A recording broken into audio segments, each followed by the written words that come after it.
Well, welcome Hello, in, Follow Chad. Everton. Chris, Yeah, it's kind of out of the blue, isn't it? this is a little out of the blue. Welcome in to Follow Everton. This is Chad and Aussie Chris coming to you. We are going to discuss a lot of things this early afternoon in the UK. We're going to try something a little bit different with this show. Chris and I are aspiring to take one of these shows and then eventually turn it into a podcast where you can, of course, experience it live with us here on Follow Everton, or you could, dive in at a later time, following, the podcast platform of your choice. So what we're going to do here is we're going to have, maybe this is our pilot episode for our new show that I think we would tentatively like to call Out of the Blue, and we're going to have some fun segments for you. We're going to try a few things. So, Chris, how you doing today? I think I'm doing good. You know what? I'm actually out of the blues because we've had 3 wins in less than a week. I've got to do my dad joke puns. That's kind of me. So far, we've gotten 3 wins in a week. Yeah, that we get, and this is my view before we get too excited about transfers or who we sign or we don't. We've done some transfers early, and there's a whole bunch we can go to. I've got the full rundown of all the moves Everton have done. When you think about it, I like that we've done our business early, and it's not. And yes, there's some gaps we can fill, but I'm feeling positive, even if we don't get more players more broadly on how we're going. I'm seeing beautiful football, goals scored, and Chad, maybe that ties into how we've been playing this week, and you get a chance to actually watch back the Wolves match. I did. I did it. I did it last night. I'm in the morning here in the US. I did a watch back. I wanted to highlight, we're going to call this first segment of the show our highlight recap, or highlighting the hits. Well, I'm sure there'll be some like the week that was. Yeah, we'll put in some cool sound effect maybe when we move this over to the pod. But all right, let's get into it. So the highlights of Everton, Wolves, and don't worry, everyone. We're going to be getting into all the transfer business and all the rumors as well. We can scroll Twitter like the best of them. I know. Breaking news. There's nothing to talk about. Yeah. Hey. So let's get into it. A great match this weekend. Everton Wolves from Molineux. We kick us off, and then Chris, don't hesitate to jump in at any point while I'm recapping these points. I would love to hear your thoughts. Goal! Right then. Okay, here we go. 3:50 in the first half. 3 minutes, 50 seconds into the first half. Ghana receives the ball at midfield, plays Jack Grealish, who has space down the left. The ball recycles around in the attacking third, finding Iliman Ndiaye on the right. Our number 10 moves laterally with the ball nearly halfway across the pitch till he plays it back to Ghana. The ball gets played around a bit, and Everton lose possession before the ball finds James Garner. And then over to Ghana. This is when Everton really looked to attack. This was the first moment where Everton really kind of put their head down and was really looking to go at Wolves. Gabe pushes the pace and finds Grealish again with more space down his left. Jack faces up his mark and takes him one-on-one before laying it off to James Garner, who nearly decides to pull the trigger from the same distance like he did against Brighton the week before. But he did. For that absolute banger. Back to Grealish as he looks to get creative, and quickly Mykolenko comes on the overlap. Grealish passes it to Miko, who wins a corner with a quick one-touch cross that is blocked out of play. I loved seeing Miko get up. It seemed like he was following instructions here to try to get up as much as possible. There were actually moments during the match where Jack Grealish was waving Mykolenko to come in for the overlap. Okay. So James Garner takes the, Do you think Jack Grealish and Mykolenko go to nightclubs together? I think Mykolenko would just love to let loose with Jack the lad. He wishes he had the hair that Jack did. And I'm just more so saying that they're going to have a really interesting development and relationship on that left side. And now back to the action. See, I'm really good at segues just to break your flow. Couldn't we? I mean, I think we all like to party, right? Who doesn't like to party? If you like to party, let me hear it in the comments. My name's Chad, and I like to party. James Garner takes the in-swinging corner with all of Everton's big targets on the far post, except for Jake O'Brien, who is left to hinder Wolves keeper Jose Sa. The cross is nearly headed in by a sky-high Beto before it's punched out to Gay outside the 18. Gay immediately puts a dangerous cross back in the box that nearly also finds Beto, but strips back out to James Garner. Everton continue to play around the final third with KDH, Ndiaye, Grealish all possessing. Mykolenko then puts a wonderful cross in that finds Grealish's head on the edge of the 6-yard box. He doesn't go for goal, no. It's a picture-perfect lob up to Beto, who heads it home between two Wolves defenders, giving Everton an early 1-0 lead at the 6:40 mark in the first half. Chris, Everton possessed for nearly 3 minutes in the opponent's defensive third without recycling possession, and they looked dangerous the entire time. And This the best part of it, Chad, is that it wasn't just Njai or Grealish holding possession the entire time. The fact that you had dangerous players occupying these spots, and Mikolenko can have a nice delivery and put the key players in the areas that will score goals, and Mikolenko was able to actually deliver. We give him a lot of flack, whatever superlative you want. He had a well-weighted back post cross. He was even out of position in the center there. So it was instead of an in-swinging from his typical spot into the box, hitting the back post perfectly. It's rare. It is rare. To me, that's huge that we're having other players contribute to allow the key creators to be creative. Absolutely. There was one moment in the Leeds game a few weeks back that really stayed with me, and I thought of it again. I thought of it when I was watching this live and then watching it in the rewatch again. Is that there was a possession where Everton finally were able to get the ball from Leeds and then worked it around, and it came to Michael Keane, who instead of keeping possession, trying to move forward with it again, be progressive, keep the ball in the attacking half. He played it. He recycled it back out to Jordan Pickford. Leeds came up and pressed. Pickford had no choice but to bomb it on, and then we lost possession. And at that time, the broadcast cut to David Moyes, who was just out of his mind. He hated the idea that we would just give up possession in that moment, and I feel like that is almost like the stain of Everton from years past, just still lingering in the consciousness of Michael Keane. And at this time, we did not see any of that. They stayed progressive, they stayed attack-minded, and they have the skill now to possess the ball in the attacking third and be really, really dangerous. That was super, super encouraging, and it's better than anything that we've seen in recent years. Yeah. It sounds like they want a mic check. I don't know if Ryan's trying to do an audio EQ, but you sound good from it. You sound good to me. Well, you know what? Does everyone like Chad's mic? Because I do. Okay, so we're getting the same comments from Kevin and follow Everton. So does that mean that Ryan is Kevin? Oh, that's pretty meta. Oh, you've been exposed, Ryan. Been exposed. I mean, we have Becky, we have Kevin, we have Gaspipe. Who is the real Ryan? He's what's the movie with James McAvoy where doesn't he have like multiple personalities? I was thinking Face Off, but maybe that's a little bit too on the nose. All right, let's go. Let's go 15:30. What? Look who's coming in live. I think Corey is coming in live. So Corey is welcome to join us at any time. We're to give us some kind of transfer update. He probably has an entire scouting report for Merlin Roll ready to roll right now. Look at that. I used the pun. Corey, so jump in anytime and tell us exactly what you think of Merlin Roll. Kevin, that's messed up, Chad. He might also be on holiday, and he might be in a situation that's quite okay for him to comment, and I appreciate that too. Wow, we miss him nonetheless. 15:30 in the first half. KDH is shown yellow after losing possession to Wolves midfielder Andre and stopping the ball. The yellow doesn't seem to affect KDH as he remains aggressive throughout. 16:23, Jurgen Strand's girlfriend is shown for the first time. I'm sure she has a beautiful personality and a kind spirit. That's certainly what he likes about her the most. Wouldn't you agree, Chris? Yeah, her personality is excellent. I thought in those moments where the broadcast showed her personality really was coming through. Just amazing personality. Okay, here we go. 1915, a wonderful long ball from Jake O'Brien to a streaking Beto who's gotten beyond Santiago Bueno. It appears that Beto may go one-on-one with the keeper, but Bueno knocks it away before Beto can make an effort on goal. Beto probably should have done better there. Chris, do you remember this play? Better not doing enough with that play. Honestly, probably not. I was listening to a lot of poetry at this point. from Yan. You may have been passed out in your chair as you're watching the watch along, as you're doing the watch along.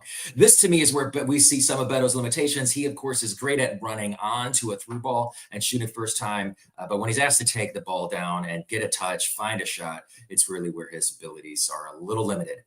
2031, as the commenters are speaking of Wolves' offensive ineptitude, Chad Achua, am I saying that right? Chad Achua plays a beautiful one-touch ball down the touchline to a streaking Munetsi. Keane goes wide to meet him as Tarkowski instructs Garner and O'Brien to get tight behind.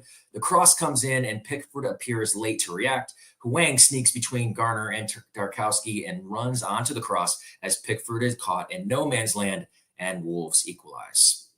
Chris, what were you thinking in that instance?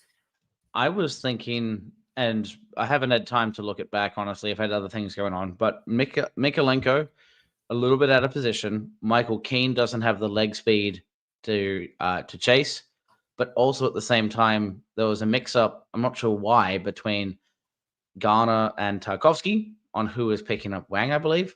So the whole situation right now is we are lacking the leg speed and at moments getting caught out defensively with the current squad we have in our back four without Branthwaite in the side.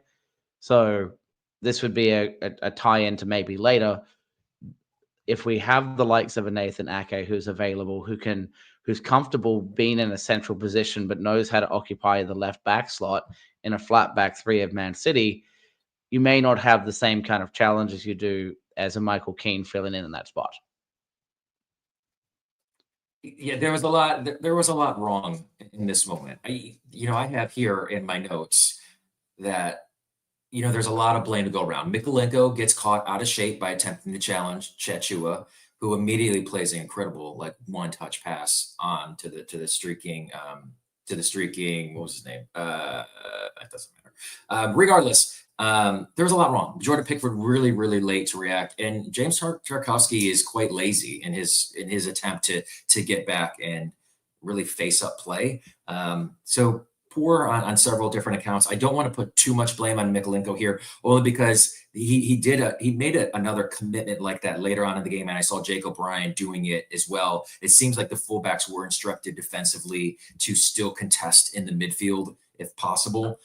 So he may have gotten out of shape, but that was at the coach's direction. So I'm failing to put a whole lot of blame on him, but Tarkowski and Jordan Pickford have got to do better in that instance.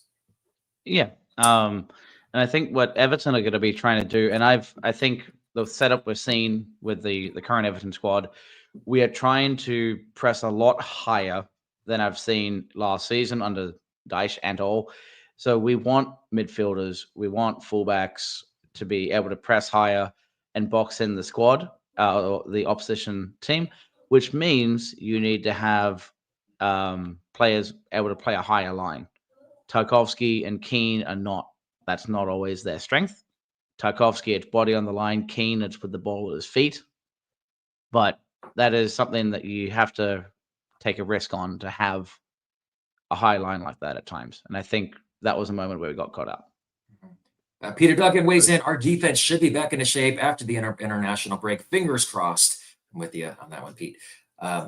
We move on. This is really where it seemed like Wolves have taken some sort of the momentum we saw. There was kind of a feeling around this time that I remembered from the Leeds game, where Leeds were just pressing relentlessly, and it didn't seem like Everton handled that pressure very well. We saw some of that here over those next several minutes. Just rapidly pressing and imposing themselves physically. Got really, really chippy on the pitch as well. James Garner got into it with the Leeds manager. This all leads us to 25-15 in the first half. May have gone unnoticed or unremembered now that we look back, but Jack Grealish, sensing the need to turn the momentum back in Everton's favor, attacks, has a shot blocked, gets the ball back, and wins a corner on a second attempt. Nothing came of it in this instance, but let me jump ahead then to 32-10, 32 minutes, 10 seconds into the first half. A spectacular 1-2 between Grealish and Dewsbury Hall, which sees Grealish fire on goal. Everton win back possession in the final third. Grealish with a nifty pass to Beto that gets sent back to KDH, to Grealish, back to KDH as he makes a run into the box. KDH crosses it along the 6. Beto with an unintentional dummy, I'm going to call it, and the ball squeaks over to an incoming Iliman Ndiaye, and he angles it into goal with his left. This is where I think you can't say enough about Jack Grealish, Chris. He gets no statistical credit for this goal, but this is the definition of a talisman, and it's something that Everton have solely, just like lacked for the longest time. I know we often call Richarlison our talisman, but I don't remember him sensing the moments where Everton needed him the most and coming through in this way. He recognized throughout these minutes that the momentum is with Wolves. He was pushing the action. He got Wolves on their back feet almost single-handedly and creates a goal-scoring opportunity almost out of nothing. Credit to Michael Keane for winning the ball back after Grealish's initial strike, and KDH for being a very skillful partner for Grealish in the build-up. Also, the finish from Ndiaye isn't exactly a sitter, and we've seen DCL miss many easier chances than that in recent years. I can't believe how technically good we've gotten in attack. And again, you can't say enough about Jack Grealish in this moment, because we talk about taking the game by the scruff of the neck. That's exactly what Jack Grealish did in that moment. He said, enough of this. We're going to attack. We're going to reclaim command of this game. Yeah. Chris, what were you thinking at this time? I think at the time when, and this is when Ndiaye scored, right? This moment. But so I guess I've got two pieces. One was, we are starting to see now, when we saw Ndiaye in the squad, we knew we had someone that could go forward.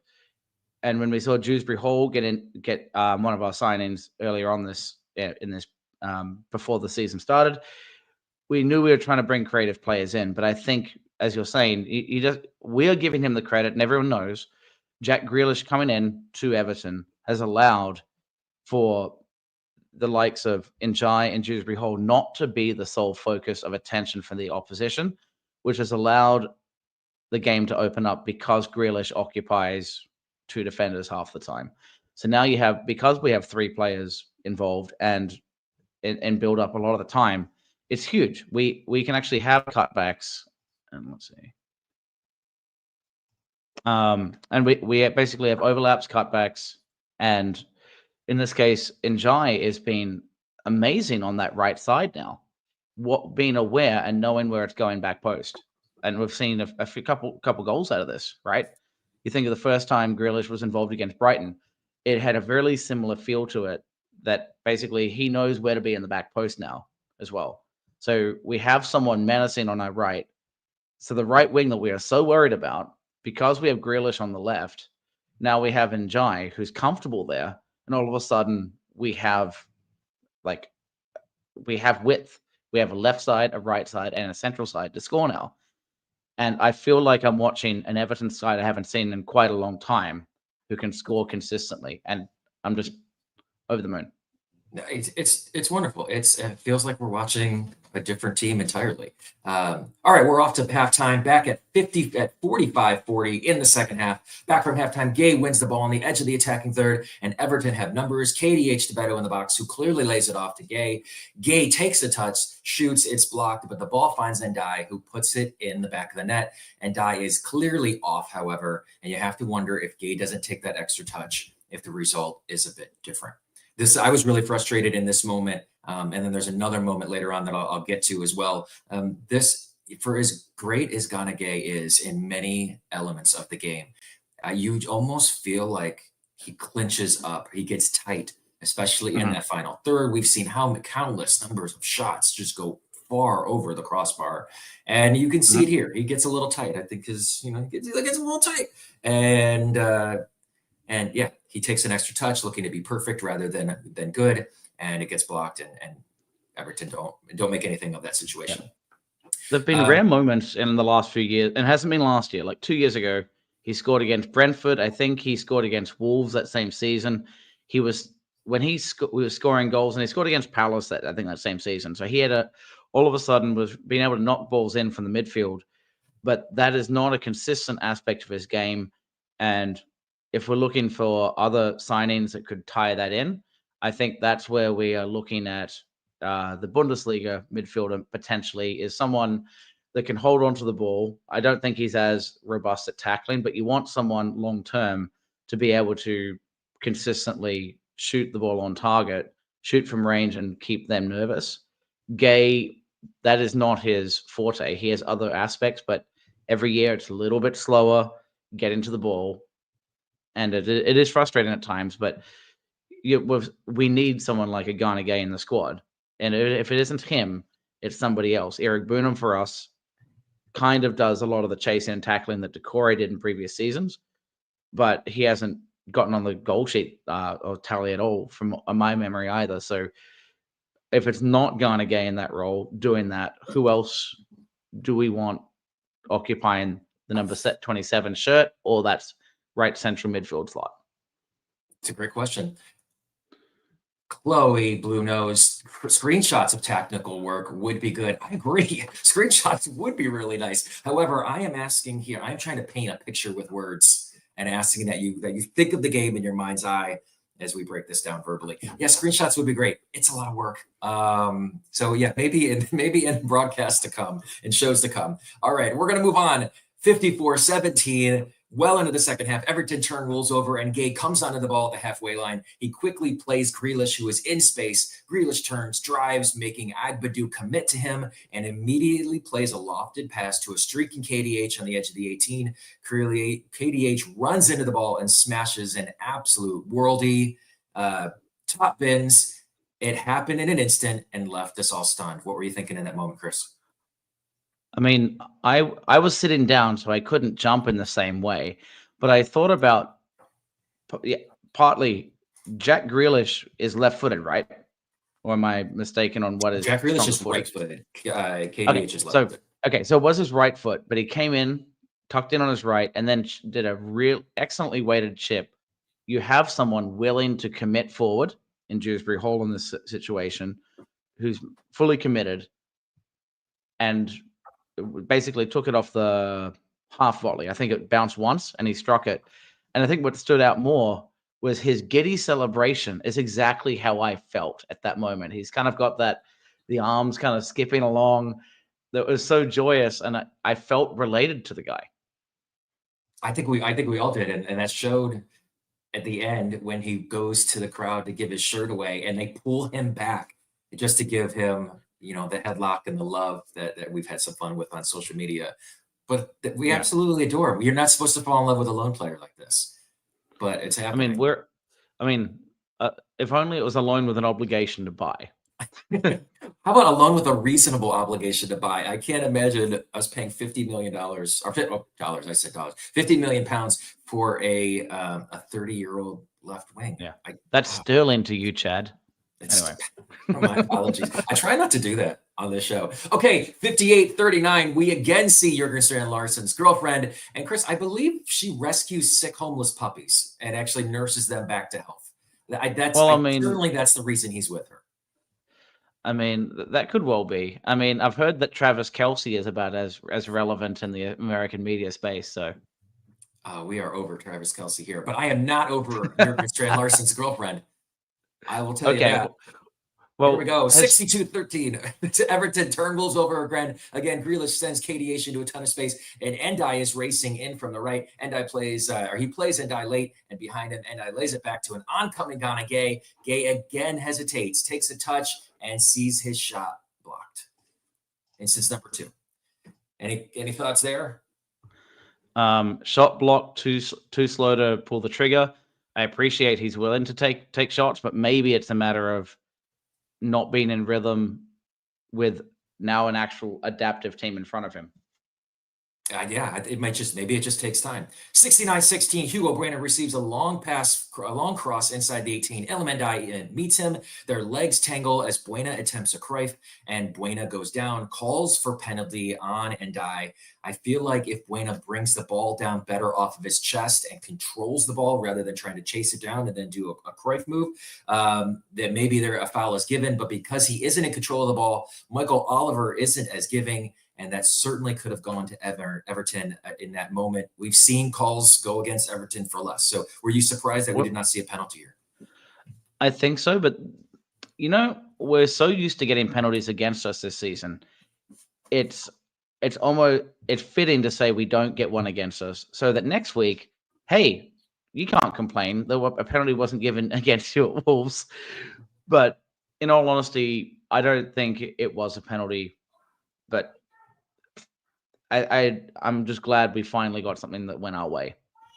And you're Absolutely. probably about to go into this. We escaped that match from a lack of depth, lack of options from the manager.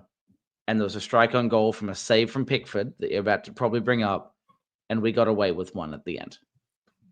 It certainly feels like it. And it's tough when you think that we were by far the better side throughout that game, and then it got a little dicey. Got a little dicey there at the end.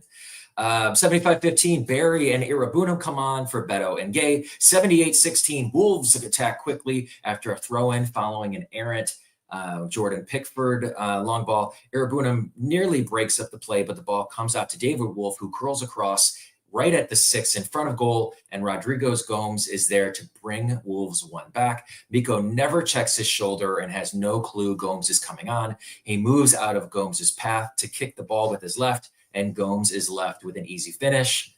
And now the pressure is on. What were you thinking about Mikolenko in this instance?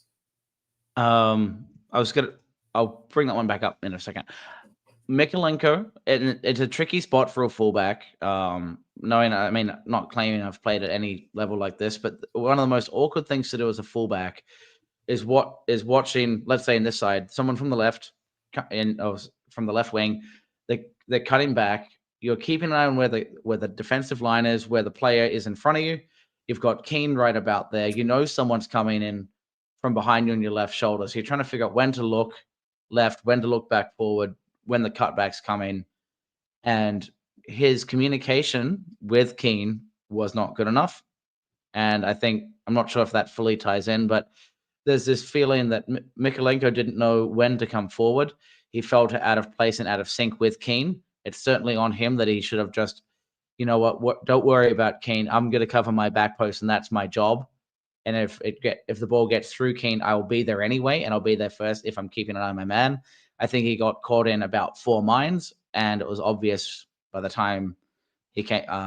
What is his name? Gomez came in and slotted. Yeah, it was an unfortunate bit of poor defensive play. You have to wonder, did Mikolenko switch off? Why is he not checking his shoulder and seeing the runner entering into the box? Why is he moving to the side to kick it away, giving Gomes a path to run into the shot? Well, because he doesn't have a good enough right foot. Well, yeah, that's probably it. 87-30, Grealish is off for Charlie. Alcaraz actually stays on the left, leaving Ndai on the right. I was surprised to see that.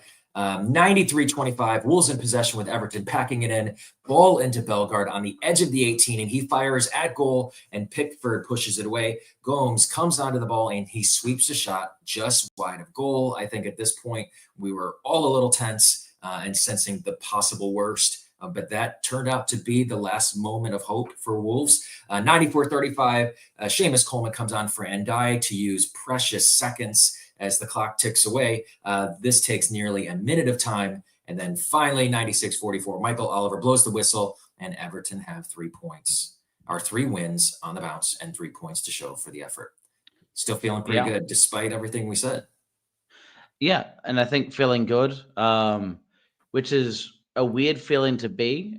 Usually at this time of year, and I've said this probably on the show as well, transfer shows in general, where you're trying to keep an eye out on all of these leaks that are not solid. I love right after the window is done, so you actually know what's true, and you're not just sitting there scrolling for attention on apps. But the reality is, at a time like now, I'm actually quite settled. Yes, we have some gaps, and we're going to talk about that here in a minute. We've talked about basically until Branthwaite comes back, and that's probably a little while after the international break, we don't have pace in the center positions. The interaction between Keane and Mikolenko is a little bit iffy right now. If we sign the likes of a Nathan Ake, though, does that mean that all of a sudden that's resolved? I think you've still got awkward interactions between defenders that don't know instinctual habits of what they're going to do in these moments. but someone like an Ake knows exactly how to slot himself in that position. Through the midfield, I think the biggest problem we had was uh, we had substitutions, but there were not enough people that Moyes trusted to put on to hold the lead. So similar to the likes of Dyche in the past, there's only a certain trusted group of people that can come on. We didn't see Dibling come on. We saw Eric Boonham come on. But outside of that, Coleman came on solely to drag out the final minute. Who else and what level of player do we need that Moyes can put on in a time like that we don't have in the squad? Because he didn't trust Armstrong. He didn't trust who Oh, else I'm going did to we not disagree bring with on? you there. I don't think he doesn't trust Armstrong. I think they knew Harrison Armstrong was going to be going out on loan, and they didn't want to risk him. And I think people were a bit harsh. Maybe. I think people were a bit harsh. I tried to focus on Tim Arabunam after Gay went out. Tim Arabunam had nothing to do with the goal that they gave up. I thought he contested a lot of possession defensively. Once he came on, I think Gay, he's a bit of our security blanket, and if he's not in, we feel a little tense. And he offers a certain level of calm in the midfield, both in attack and defensively. But I did not see Tim Irabunam really put a foot wrong here. So I feel like we've probably been a little unfair to Irabunam as we revisit this game. Not just us, but I think I saw it elsewhere online as well. So I wasn't trying to be cross on Eric Boonham here. It was the lack of people that were on the bench that Moyes didn't bring on when we lacked legs. Chad got up early. I had to. Oh, look! Now it's a bit of a frohawk. You see? Oh, Wait. Dave! You're killing me. Oh man, you know what it looks like? It looks like this beautiful artificial AI video, and then me with slightly. It looks like Ryan made an AI that made me look about 10 pounds lighter than last time, which is great. I got to get to Turkey. Apparently, I got it. So sort out the hair. Oh, is that where it is? I've heard it's also in Mexico. I've gone to Mexico for good hair transplants as well. Right? Is that right? And that has been your match recap. Match recap. All right, Chris. This is where we'll have our first sponsor break of the show, and we'll say, let's say this portion of the show is brought to you by Pepsi Max. Pepsi Max, where you'll be able to find great taste with no sugar at Hill Dickinson Along Stadium. with Pepsi your Max. mouth-watering fried chicken. Chicken and Pepsi.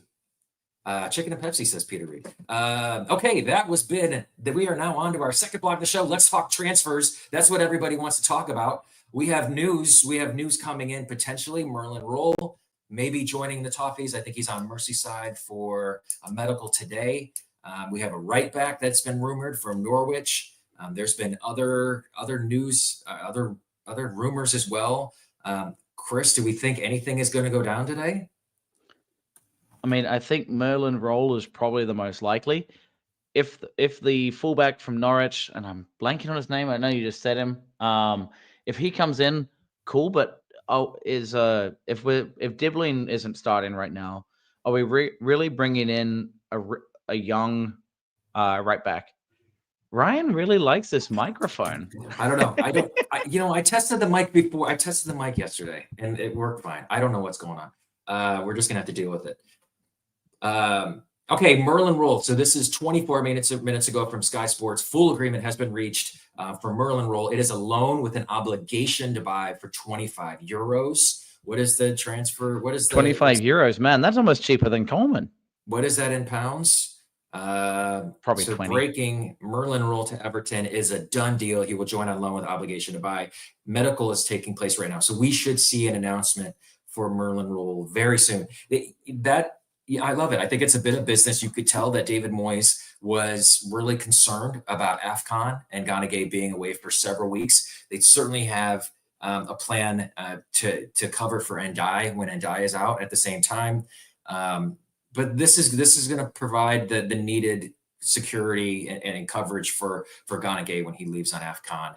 I think that is that December, January? I'd have to. I'll look while we talk now. AFCON time. looks like it's December. Like maybe the first set of matches is 22nd of December. So you'd imagine what, a week beforehand, maybe 2. So probably the second week to third week. Yeah, second week of December at the latest, we'd keep him until he goes to AFCON. And you'd expect that for Iliman and Jai as well. And potential future signings that could be for Everton would go as well. So yeah, you want to have additional midfield coverage because we have Eric Boonham, Garner, Armstrong if he stays, and Shrewsbury Hall, I guess, if you don't bring him into the 10 or you bring Charlie central. So you want to have a little bit of ability to mix and match. So maybe he can do that for us. Well, I'm excited. Merlin the Wizard. Now we need Sherlock and Ryan Grant, fan of the show, Ryan Grant. He's tall and thin and runs like Bambi. I don't can he play football? Is he good? Does he score goals? That's all I care about. You know what? So not an uninformed scouting report based off of like what we all do. Right? It was just like look at YouTube highlights, but uninformed scouting report. So you can take this as fact. He's great at carrying the ball. Great, seemingly good in possession, really great at carrying the ball, has pace from the midfield, which is something that we don't necessarily have a lot of. And that's if there's a profile for this Everton team, it certainly looks like we're identifying players that are capable of pushing the ball in an attack and being attack minded.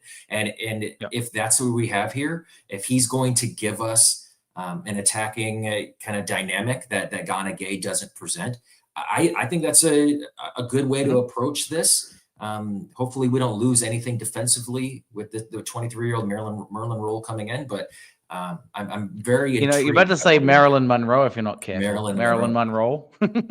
There's got to be some kind of Merlin magic, Everton or magic, Merlin the Magician. Yeah, I've heard a lot of magic references. I mean, we've talked about Dwight McNeil's magic wand of a left foot. I've certainly heard that before. So I will, and he's saying box-to-box midfielder that can't score. You know what a box-to-box midfielder does? He gets into the box and times his run late. And, we having players come in late in the box and going and repetitively diving in back post. Iliman and Jai is clearly an outstanding finisher at times. We've seen that his goal against City last season really stands out. He's gotten 2 this season, but you get box-to-box people diving in and knowing exactly where to place themselves, opening up their right foot from across off the left side. Goals will come. It may not be, he may not have the track record at Bundesliga, but if you have creative players around and you go through repetitive tactics of cutbacks and knowing and being rewarded for those goal scoring opportunities, we'll see goals out of these players. All right, so Ryan did the deep dive. He checked who scored statistics and ratings, and was described as a player with zero distribution and goals, goals going attributes, and gives a lot of fouls away, but he's quick and loves to dribble. Well, Ryan, I looked up what his score was on FIFA, and he's a 75, and that sounds pretty good to me. So I'm going to go with EAFC FIFA ratings over your research all day long. 75. RG Sports. He's not in my team. That's Ryan Grant, by the way. Oh man! All right. So that looks like that's going to be set. We're going to be bringing in a new central midfielder on the Merseyside, but the biggest hole still remains. Chris is right back. That's the shakiest area in the entire squad right now. Yep. Jake O'Brien I think he offers a lot defensively. He does a fairly good job of staying with pacey wingers, probably because of his long strides and his physicality. Against Leeds that were a little iffy. Willie Nonto had his fun with him.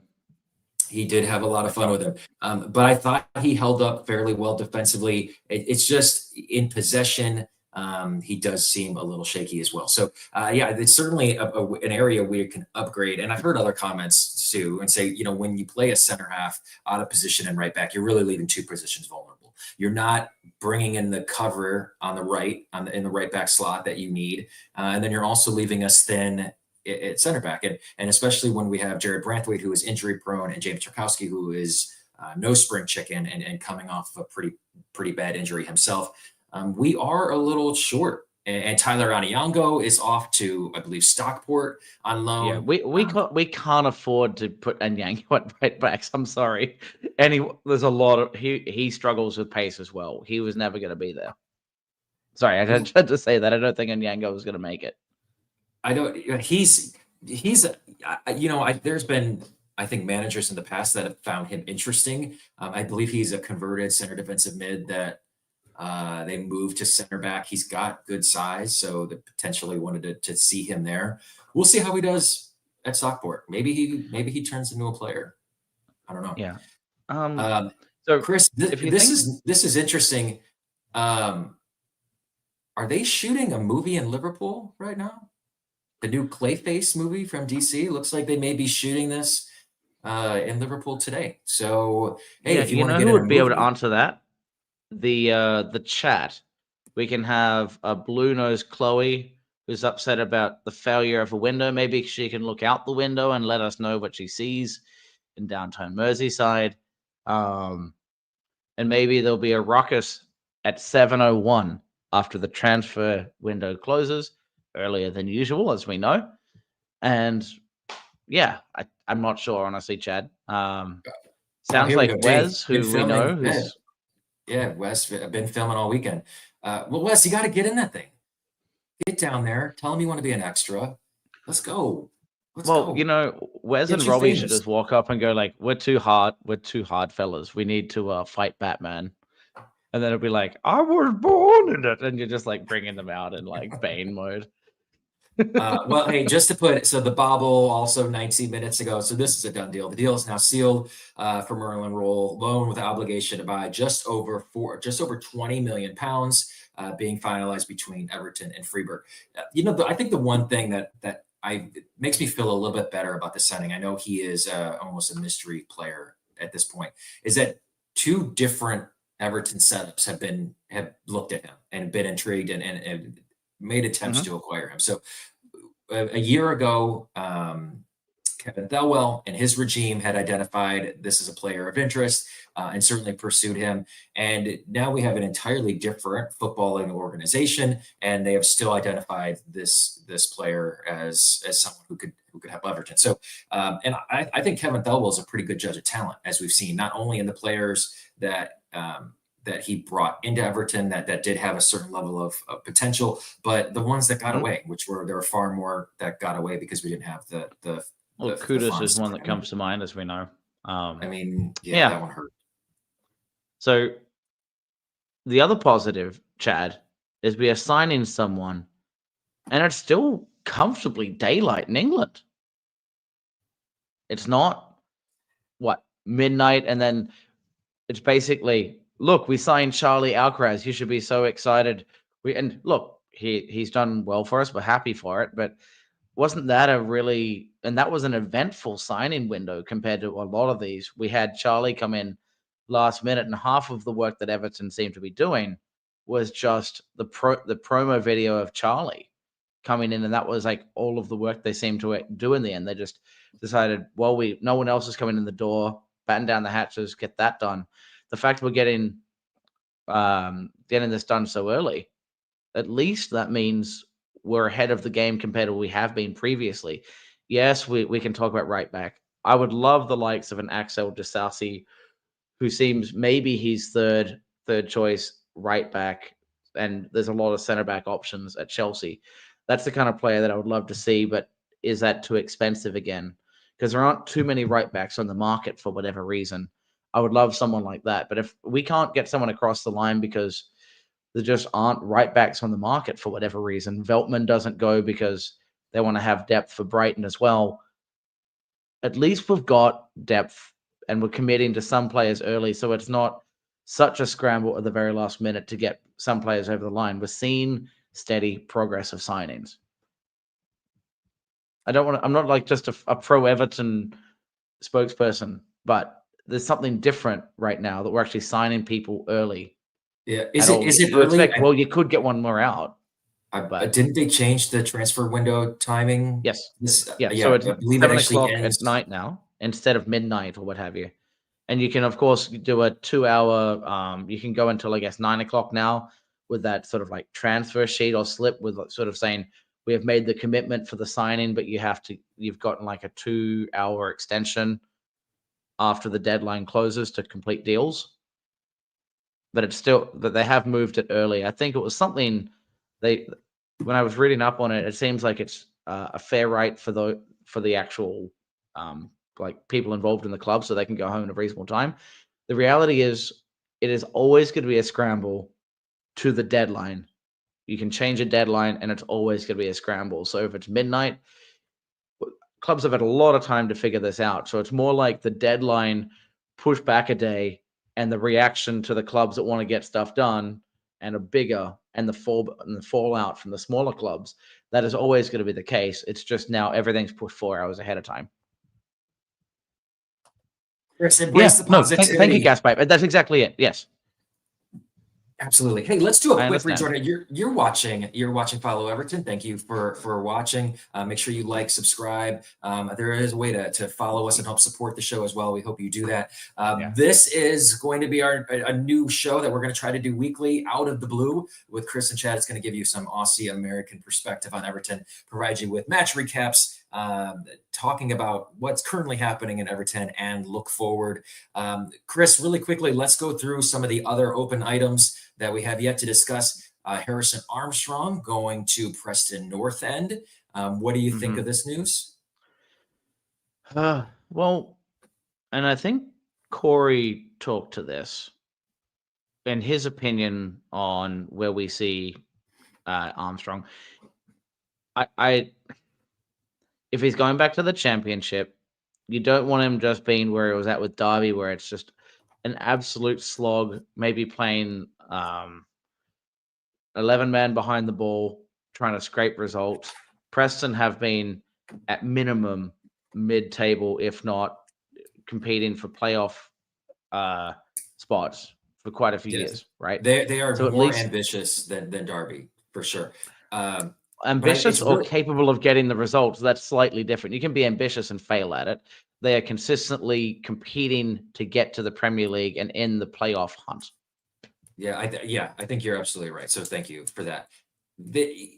It's really about where his opportunity lies. I mean, he's not going to go to Middlesbrough, for instance, where they have, a center midfield lockdown with Hayden Hackney and Aidan Morris. That's not, and Middlesbrough sits atop of the championship table right now. So he's not going to go to a place like that. They are going to identify a place for him where he can get minutes and be relied upon to be a key cog in that team and that side. So I certainly hope that's Preston. I'm not going to act like I'm familiar with Preston's squad right now, but they've certainly there has to be an enthusiasm from Preston North End to bring a player of his quality in and to get him on a season-long loan.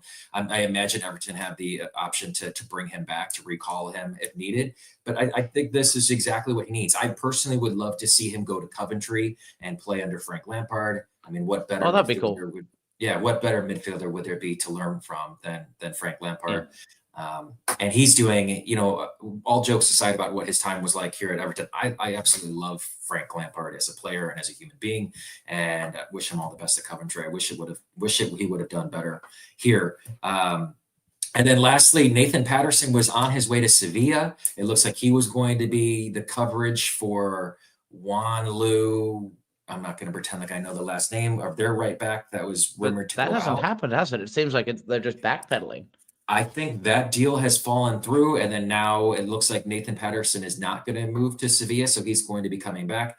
So potentially as right back cover, but he is far down the pecking order. He is at least third on the team sheet at right back with Jake O'Brien, with Seamus Coleman, and then now Nathan Patterson. I can't see him getting any time with us, Chris. So what happens with Nathan Patterson? What happens with Dwight McNeil? Really quickly, I'll switch it up a little bit. But Dwight McNeil, we subbed Jack Grealish over the weekend, and David Moyes chose to bring in Charlie Alcaraz and play him out of position on the left rather than playing Dwight McNeil. So where does this leave players like Nathan Patterson and Dwight McNeil, who certainly seem to find themselves on the outside looking in? Okay, so Patterson, I think, is gone. There's no hope for him because if you needed, he's a right back, and you have the likes, and it's similar, right? But Patterson, there's only one true right. Like, okay, Seamus, we love him, but he's got like one working leg almost. His motor is like he's still able to he still played a full 90 minutes, which is incredible for his age and everything else. But he's one match away from a new injury, and it's probably a half year to a season recovery, the way things have been going for him. So the fact that we're not relying on Coleman, we're relying on Jake O'Brien, meaning we are relying on Michael Keane over Patterson, and putting Jake O'Brien out of position to do so. We rely on Michael Keane over Patterson. That says a lot. Now, with Dwight McNeil, I think in a lot of ways, he has excellent distribution with that left foot, we know. But something's been off ever since that injury. He's come back. He seems a little off the pace. And maybe he was a star in a lower performing Everton squad, and he just doesn't really fit in with the current setup right now. He doesn't have the acceleration. He doesn't have the it factor that we're looking for, and it was the best of a bad situation before. And keep him unless we can get a replacement, but otherwise it's time to go, and it's a matter of time. You put your finger on it, Chris. You put your finger on it. Dwight McNeil is no longer suitable for Everton Football Club. Dwight McNeil is a capable option if you are a lower table side looking to stay up in the Premier League. He is a fringe championship Premier League player who is capable of wonderful moments because he has an amazing left foot, but he is severely limited. And Everton, we talked about ambition. Mm-hmm. That's your Everton Football Club right there. Everton are beyond. Everton have grown. It's like in a relationship, right? You know, where two people find each other and they're young, they're in their 20s, they're coming out of university, and she's really amazing and smart and has a whole career on her hands, and he's a schlub and he's not going anywhere. And, you know, eventually someday they grow apart, and Everton are here with the wonderful, talented person moving on with their life and doing wonderful things. And, you know, the other person is kind of left to pick up the pieces. I think that's exactly what we're seeing here. It's just you know what, it's an early romance gone wrong. And one side is growing and becoming a better person, much like Jurgen Strand Larsen's girlfriend. And then you have the other person who's just not capable of it. Oh, I was really hoping that they would show Jurgen Strand Larsen's girlfriend just one more time, because I had a couple more jokes ready for her. But okay. Hopefully we play them. Hopefully she's there when we play them once more. Maybe that'll be the new topic next time. Well, think of it this way, and it shows the state of the club. Do you remember how much Goodison was clapping that McNeil ran hard? When was this? Last season. I felt like he was doing dogged chasing and everyone else wasn't. And they were like celebrating the fact that he basically was doing doggies on the pitch, chasing. Yeah. Maybe it was Crystal Palace who played at Everton. Chris, and that was the standard that we got to. Yeah. We were dying. We are a man stuck in the desert, dying of thirst in recent years. So if we see a well-executed corner or someone, you know, pressing and running from man to man to man on the pitch, then yeah, that's all it takes for Everton fans to get up and cheer. But today is a new day, Chris. We have Jack Grealish. We have Kieran Dewsbury-Hall. We have Charlie Alcaraz. We have Iliman Ndiaye. We look potent. We look dangerous, and we are not that same team anymore. We're fancy now. We're not this. We're not this rugged blue collar team. We're fancy, and I'll take being fancy for a little bit. Isn't it okay to be a little bit blue collar and? But you know what? Jack is a mixture of blue collar and fancy. He is. No, I'm just joking. That's what I love about it. Yeah, no. But I will say, you think about at Dwight McNeil's in his peak.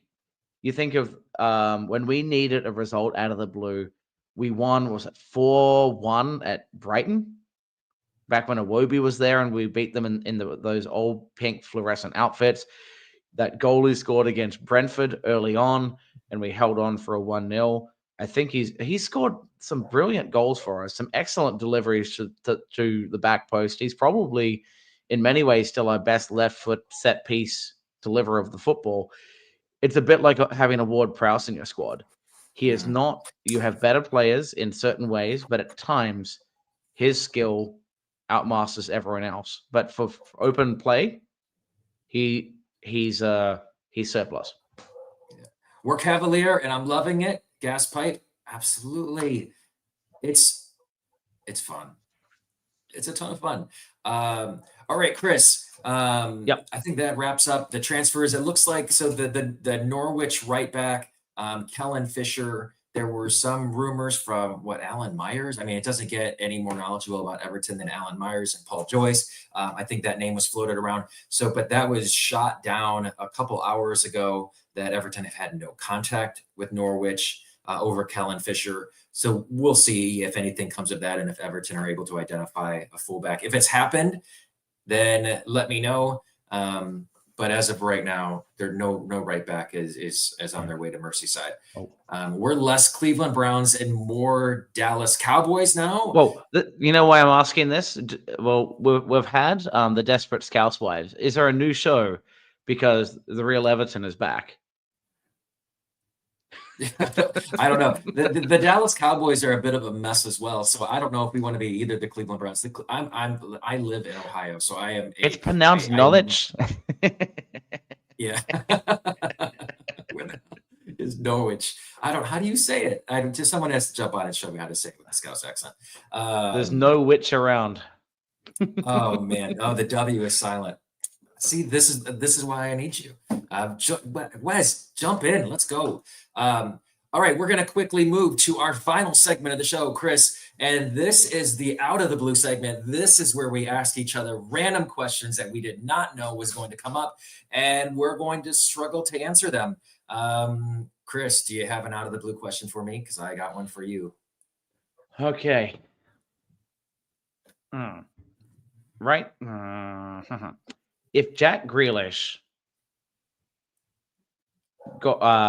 was recalled to Man City, where do we end up this season? Oh, I actually thought about this yesterday because there was Not an out of the injury. blue then. No, it's not out of the blue. There was an injury. I think they had an injury in their side, and there was some. Anyway. I hope there's not a recall clause in the loan agreement. We'll see. First, I love that we're having a debate. And I don't even know if it's a debate, but there is some instruction on how to pronounce Norwich in the comments. The W is silent, so that would be Norwich. The T is silent. If the T is silent, isn't it Norwich? No, I don't know. I'm going to learn. I guess a sandwich doesn't have a T. I'm going to learn it. I'm just glad I say Derby correct. Rather than Derby. Okay, so where are we at without Jack Grealish? I think we're sobbing. I think we're taking long walks along the banks of the Mersey, and Dwight McNeil is back on. He brings on his aviators. He's like the Peter Gallagher of the Everton Football Club again. That's the guy from Oasis, right? I think the right name. Yeah. I think we're just really thin. I think what David Moyes would do clearly is move Illuminati to the left and play an awful lot of Tyler Dibbling, and Charlie Alcaraz would probably spend an awful lot more time filling in the wide areas. It's not ideal, and I think Jack Grealish clearly he's the difference between a team that's capable of challenging for Europe, which we are well in position right now to secure a European football position for next season. I can't even believe it. I think we were all hoping for, maybe top half of the table if we were lucky today. Mm-hmm. This Everton team looks like they're capable of finishing, I don't know what, fifth, sixth. We don't know. We don't know. So that's I think that's what Jack Grealish provides. Without Jack Grealish, we're probably sitting 10th, 11th, 12th in the table. He is going to be the difference in 15 points this year. Yeah. I think Jack Grealish can be 15 points himself.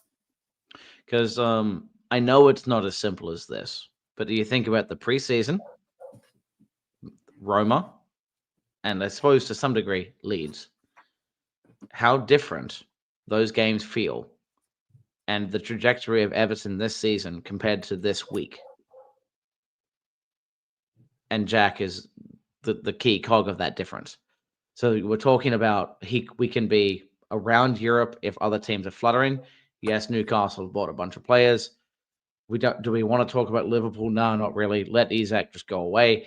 Aston Villa are struggling with PSR. It seems to be they brought in Victor Lindelof of They all look players. terrible. They look terrible. They're looking really out of sorts at the moment, so they're flopping. Brighton haven't had a good start. Bournemouth are hit and miss. Tottenham seem to be good, but still hit and miss. There is an opportunity for a consistent performing Everton to get to that spot, and Jack would be a big part of that.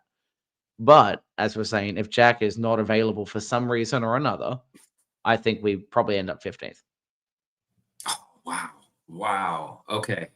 Well, now I'm just I'm gonna have to light a candle. I'm gonna have to go to church. That's every me. night, Maybe light I'm a little candle, bit too just so Jack Grealish doesn't get hyperbolic. recalled. Yeah. Oh man, don't injure me like that. Okay, Chris, Aussie Chris. My question to you: Everton have had 2 away matches so far, 2 away games. They have yet to wear their away kit in an official Premier League match. What does your ideal away kit look like?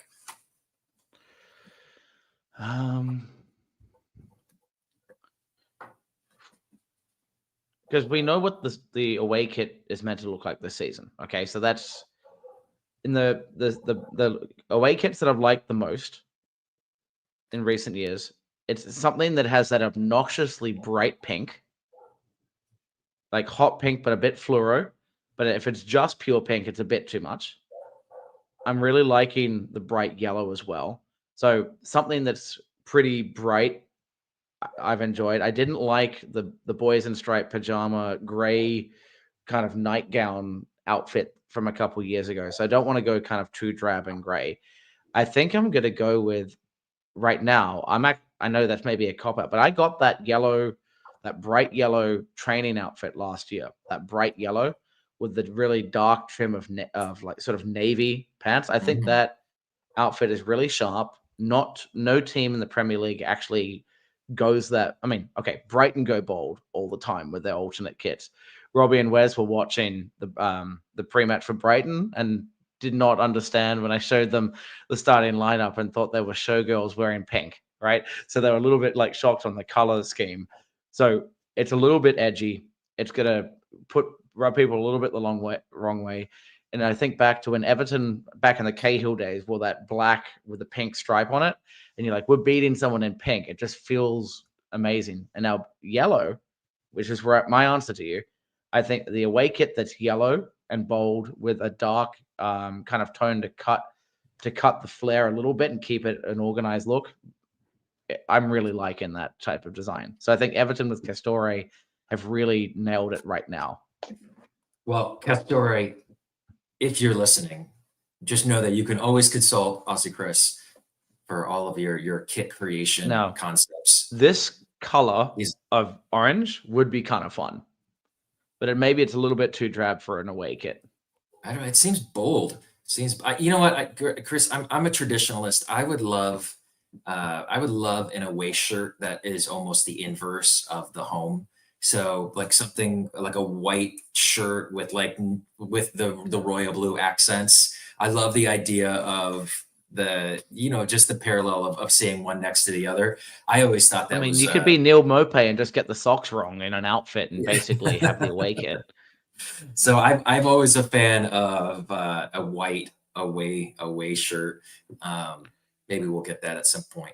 Castore hasn't, I was underwhelmed with the home kit this season, but that actually looks it looks good on some television. people like it.